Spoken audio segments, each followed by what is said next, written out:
Guys, I gotta apologize. I legitimately need to apologize because I have been slacking. I have been sleeping on this anime, and I just caught up, and I cannot believe just how under the radar this anime really is, and just how in just one episode, not even counting the follow-up episodes, but in one episode of how it really just gets you so invested in what is going on that you're craving. You're literally drooling for more content. Like, you're so craving more content. Like, I was half tempted just to read the original source soon as I caught up, because this is legitimately a fantastic anime. Like, my words cannot describe that enough. Just how good and how far-reachingly good this anime really is. I dare say this is probably, like, if I'm not counting continuations or sequels, etc., this is probably my favorite anime from this anime season. Hands down. Like, if I'm not counting sequels and stuff. Like, straight up. Like, this is an incredible show. So, you might have heard about this, because there's been a few people that have been talking about it here and there, and it's the reason why I finally decided to sit down and watch it, because I was told that, me being a fan of, like, slice of life, drama, romance, good romance at that, and not necessarily romance that's set into, like, a, high school, middle school setting, actually, like, a mature, adultish romance, that I would actually enjoy this show. And straight up, it's exactly that. It is a show that I thoroughly enjoy. And I want to take a few moments to really just apologize for just sleeping on this show. Like, I really feel bad I have not watched this or even talked about this, because I think it's just a massive disservice of me not even talking about this, because it is legitimately that good. But okay, enough with that. Let's actually talk about episode 1, actually. I want to focus on episode 1 more as a first impressions, because I don't want to spoil anyone that's kind of tuning into this video for the first time, and I want to just give my overall thoughts out there, just how the beginning really just sets up such a quality story. My Happy Marriage, episode 1. It gives us hints at what is to come, and what will happen throughout the first episode. And it's a very emotional episode. And, usually when it comes to first episodes for any type of story, slice life romance, it's very hard to feel attached or care for characters, because sometimes it could come off too forced, sometimes it just is too soon, you don't really care for them, all these different type of things. Overall, it's really hard to get attached to a character in just one episode. But when it does happen, the content hits, and I think everybody can agree with that. Like, anyone that has probably read a story, played a game, watched a movie, watched an anime, can agree that when everything falls into place, and you first get into it, those first 10, 20 minutes, and you really enjoy it, and you start caring about it, that is a magical experience that you really just cannot, drop. That feeling just will stick with you. And this first episode really just paints the character Mio in such a way that is emotional, you feel for her, and you want to yell out and scream, because she is just accepting everything that is thrown at her, like slapping her in the face, and she's just accepting it because it is how the world works. That is literally her character. Let's talk about her for a second.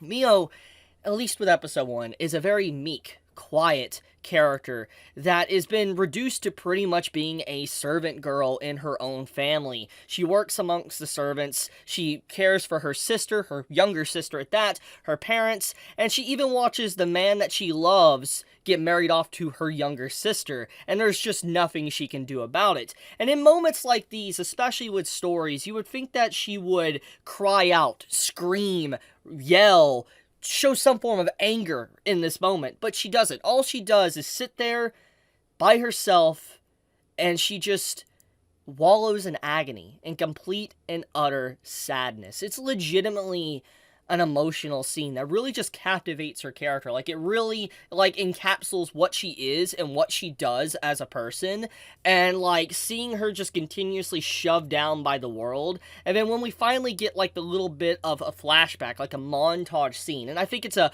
perfect way to execute the scene, because while she's journeying from her now arranged marriage, she reminisces about her previous, memories, her previous life, so to speak, because she has to leave her family home. She she's been forced to marry off to someone that's apparently a bad person that runs off wives and stuff, and obviously she has no care, any love for this person, and obviously we have seen stories of arranged marriages and stuff. This is a typical trope or a theme within romance, but the way it's delivered in this first episode is such a good way, because you see her reminiscing about her life. Like, she was kicked out of her own family home pretty much at this point. She was just sold off pretty much, like, to another family to be a wife to someone, and, you know, as she grieves the loss of her mother, you can see the father of her also grieving, and as time passes, you know, she's growing a little bit up and all that, and time has passed since her mother died. You know, she meets her new stepmother that legitimately treats her like absolute garbage, and as things progress, basically, and, you know, she finds out, you know, she continuously gets treated like garbage,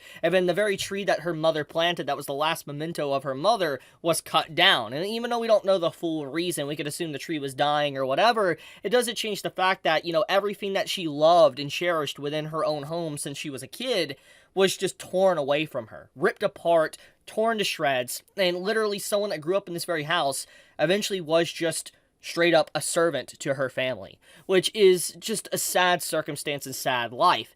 And so seeing the events of her just realizing what she lost and what's changing and all that, yeah, she should probably be happy that she's no longer going to have that life of, you know, being a servant and dealing with a family like that.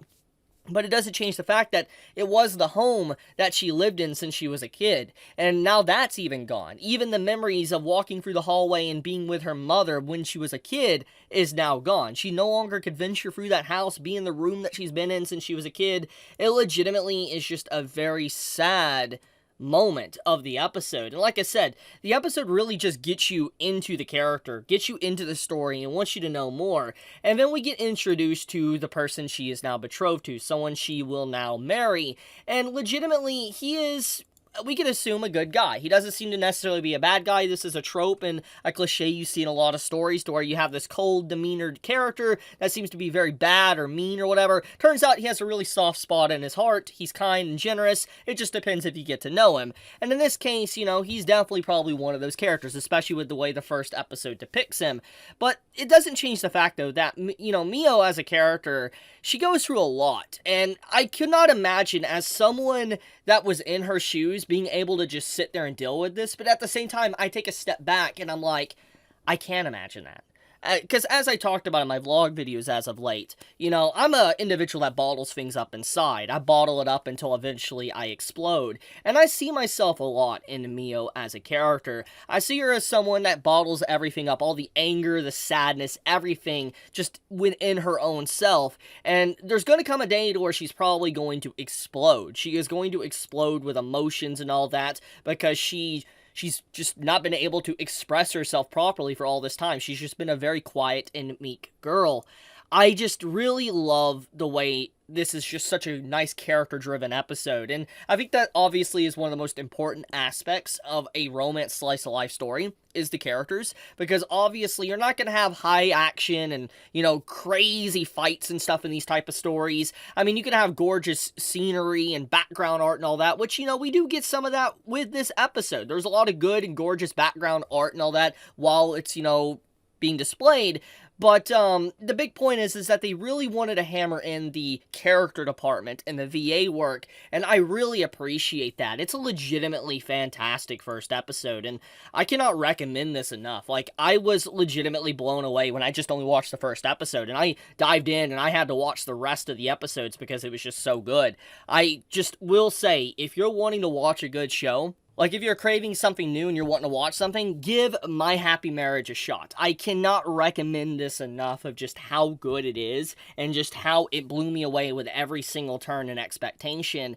I know not everybody's probably going to have the same level of, like, care about this episode that I do, but it's just, like, there's a lot of things that goes on within this episode, like the father as well. I know people are going to be saying that he's a terrible father, and yeah, he's a terrible, awful, human piece of filth that you see within this episode, especially doing what he's doing to his daughter, because because you see that he has emotions for his daughter and his wife, but as time goes on, he marries someone new, he moves on, and he just starts treating his daughter really like crap. And everything about what's going on here pretty much showcases that he isn't good, but most likely his actions and motivations is all about family. For instance, preserving the family line, the bloodline, etc. That is his objective, his goal. It's a very traditional sense in the way he presents himself, but it's probably why he's doing things like he's doing, and why he treats his own daughter like that is because she is someone that's probably not as, talented or fruitful for the family in comparison to her younger sister. So yeah, just great episode. I am sorry for not watching this. Like, legitimately, I apologize. I really need to make more content on this series. It is good, and I'm glad I finally, caught up and all that, because, wow. I have been missing out, and I'm telling you guys right now, you're missing out if you haven't started this series. But I'm going to leave it at that. Thank you so much for watching. That's my first impressions of My Happy Marriage. Be safe, stay healthy, Chibi out.